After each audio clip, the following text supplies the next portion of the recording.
Kali ini gua akan bikin video yang sedikit berbeda ya, karena kemarin ya, mentor yang gua nggak pernah ketemu yaitu Warren Buffett, ngeluarin annual letter yang terakhirnya. Jadi beliau itu selalu nulis annual letter ya, dari 1970-an sampai sekarang, itu semuanya udah gue baca ya. Jadi ini adalah pedoman investasi gua, selama gua 11 tahun di market yang gue bacain terus tuh annual letternya Warren Buffett. Di situ gue bisa belajar gimana caranya beliau mikir, dan beliau announce bahwa itu akan jadi annual letter yang terakhirnya tahun ini ya, dan gue pas baca itu gue juga sedih karena udah nggak ada lagi gitu tahun depannya lagi udah nggak ada tulisan ibaratnya yang gue tunggu.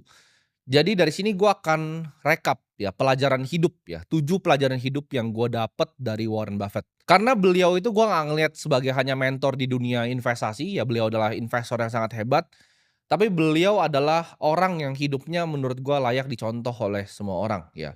Beliau itu mengajarkan nilai-nilai seperti kebaikan ya, kebijaksanaan, dan wisdom-nya itu patut untuk dicontoh. Menurut gua Warren Buffett adalah salah satu role model terhebat yang gue ikuti, dan kalau kalian tanya, hampir semua ilmu yang gue tahu ya, hampir semua ilmu yang gue tahu tentang usaha, tentang cara ngelihat laporan keuangan, tentang cara ngelihat perusahaan, tentang cara bikin perusahaan, cara struktur perusahaan, itu semuanya dari Warren Buffett. Ini adalah pelajaran hidup yang gue dapat dari beliau ya. Pelajaran pertama yang gue dapat itu gue ambil dari annual letter yang terakhirnya. Jadi dia ada paragraf terakhirnya, kalian bisa buka ya di website-nya beliau. Itu paragraf salah satu yang terakhirnya adalah ini, "Jangan terlalu menyalahkan diri sendiri atas kesalahan yang lu buat." Ini adalah hal yang sering gue lakukan ketika gue melakukan kesalahan, karena manusia itu nggak luput dari kesalahan. Mau di investasi, mau di hidup. Gue selalu nyalain diri sendiri terlalu berlebihan, ya. Warren Buffett bilang, "Jangan terlalu keras sama diri lu ketika lu melakukan kesalahan." Ya, karena manusia pasti melakukan kesalahan, tapi gimana caranya lu bisa ngambil dari kesalahan itu dan lu bisa belajar. Jadi itu adalah hal penting yang gue ambil dari beliau.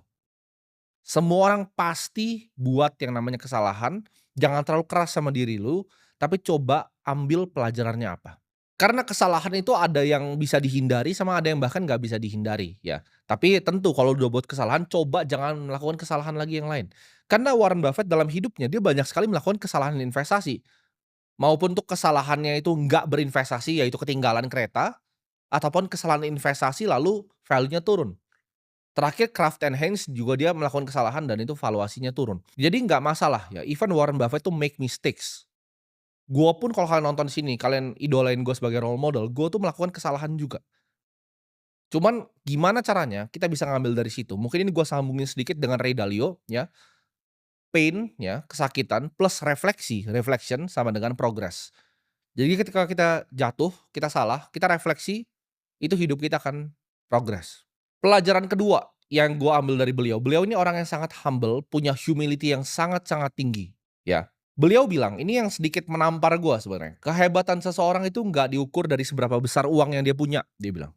Jadi nggak peduli dia seberapa uang banyak yang dia punya, bukan seberapa populer dia, ya, bukan seberapa terkenal, populer, diketahui semua orang, bukan juga power yang dimiliki di pemerintahan. Tapi dia ukur dari kebaikan. Gimana caranya seorang manusia itu bisa bantu manusia yang lain. Gue ketika awal mulai karir, banyak yang gue pikir, oke gue cuman mau orang yang selalu ya, gue ukur dari kehebatannya uang ya kan, power-nya seperti apa, popularitasnya seperti apa. Tapi Warren Buffett di sini dia tulis jelas gitu, 3 ya, bukan karena kehebatan, yaitu uang, bukan karena power juga, bukan karena populer. Tapi gimana caranya manusia ini bisa jadi manusia yang bermanfaat untuk manusia yang lain. Dan di paragraf terakhir dari annual letter yang terakhir ini, tulisan terakhir beliau sebelum beliau itu step down, dia bilang bahwa tukang bersih-bersih ya, cleaning lady di Berkshire Hathaway, itu adalah manusia yang sama dengan chairman dari Berkshire Hathaway, yaitu dia. Jadi nggak peduli itu mau tukang bersih-bersih ataupun bos, semua itu adalah manusia yang sama di mata dia. Jadi pelajaran kedua yang gue ambil adalah lihat semua manusia itu sama ya, jangan ukur cuma dari kekayaan, popularitas, ataupun kekuasaan. Tapi lihatlah manusia itu dan berbuat baik untuk semua manusia. Pelajaran ketiga yang gue ambil dari beliau ini jadi pedoman hidup gue juga, yaitu circle of competence. Kadang kita di hidup ini cuma dikasih satu talenta, ya. Jadi ketika lu udah tahu nih, oke, lu jagonya di mana, lu mau jadi seorang investor yang jago, lu stick di circle of competence itu, lu nggak keluar dari circle of competence itu. Lu nggak tiba-tiba jadi seorang investor, terus tiba-tiba lu mau jadi orang yang lain gitu, lu mau jadi orang yang bisa dansa di sirkus gitu loh. Talenta tuh biasanya cuma satu ya, dan di-hone skill itu. Jadilah yang terbaik di situ. Ini pelajaran yang waktu itu gue tulis di buku gue. Kan gue pernah bikin janji di diri gue mau jadi orang kaya gitu. Gue nggak mau uang jadi masalah lagi di hidup gue, dan gue udah tulis di buku gue, ya. Ketika Warren Buffett dan Bill Gates itu ketemu dengan orang tuanya Bill Gates, ditanya, "Satu kata yang bikin kalian sukses itu apa?" Dua-duanya itu tulis di kertas, satu kata yang sama, yaitu fokus. Nah, ini masuk ke dalam circle of competence. Bill Gates itu fokus jadi orang yang bikin software. Mark Zuckerberg itu fokus jadi orang yang bikin teknologi company, Facebook dan Meta.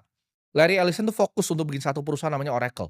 Elon Musk tuh fokus di manufacturing, ya baik itu mobil, mau humanoid robotnya Optimus, mau itu SpaceX-nya, semua itu manufacturing. Jadi kalau lu mau jadi kelas dunia di satu bidang, lu fokus gitu. Cristiano Ronaldo fokus di bola, Messi fokus di bola, Michael Jordan fokus di basket. Fokus di satu hal gitu. Lu jangan jadi tiba-tiba satu pemain basket, terus mau main baseball gitu. Lu nggak akan jago di sana, ya. Kayak Stephen Curry jago di basket, ketika dia golf ya dia oke juga, cuma dia nggak akan pernah jadi Tiger Woods. Lu mau fokus di golf ya jadi Tiger Woods. Jadi nomor satu, lu punya bisnis yang banyak ya di golf. Circle of competence itu penting dan semua orang yang sukses yang gue lihat itu biasanya punya circle of competence. Kayaknya hanya lewat fokus lu bisa jadi kelas dunia di satu bidang. Pelajaran keempat yang gue ambil dari beliau, yaitu kita jadi orang yang sederhana meskipun punya uang yang berlimpah. Beliau itu terkenal masih tinggal di rumah yang sama, dia beli berpuluh-puluh tahun yang lalu. Dia bisa pindah ke rumah yang jauh lebih mewah. Sama seperti Charlie Munger juga, ya, dia bisa pindah ke rumah yang jauh lebih mewah. Tapi dia bilang di interview terakhir yang umur 99 tahun sebelum meninggal, Charlie Munger, partnernya Buffett. Dia bilang bahwa dia itu nggak mau rumah besar-besar, buat apa? Karena ketika dia punya rumah yang sangat-sangat besar, itu cuma ngundang-ngundang orang ke sana. Orang-orang yang bahkan dia nggak suka ya, buat bikin pesta dengan orang yang dia nggak suka. Jadi, dia pilih rumah yang sederhana ya, dengan keluarga yang oke, cukup sampai di situ. Warren Buffett memang punya rumah yang mansion ya, di mana dia bisa liburan di sana, tapi rumah primary-nya, primary house itu rumah yang sama puluhan tahun dia tinggal. Dia bilang, dia masih makan yang sama, ya McD, sempat kontroversi juga waktu itu dia bilang dia cuma minumnya Coca-Cola ya, anaknya sendiri bahkan. Gitu gua ada bukunya di situ ya, namanya Snowball, ditulis sama Alice Rodgers. Alice tuh bilang bahwa even anaknya sendiri nggak pernah ngeliat Warren Buffett itu minum air putih. Dia minumnya Coca-Cola terus ya, walaupun dia pemegang saham besar di sana. Jadi dia masih makan makanan yang sama, minum minuman yang sama ya. Dia nggak ibaratnya nggak elitis. Dia cuma bilang kita makannya sama, nonton NFL yang sama, perbedaan kalian sama dia itu cuma satu ya, dia suka travel pakai private jet. Jadi Warren Buffett itu jujur orangnya.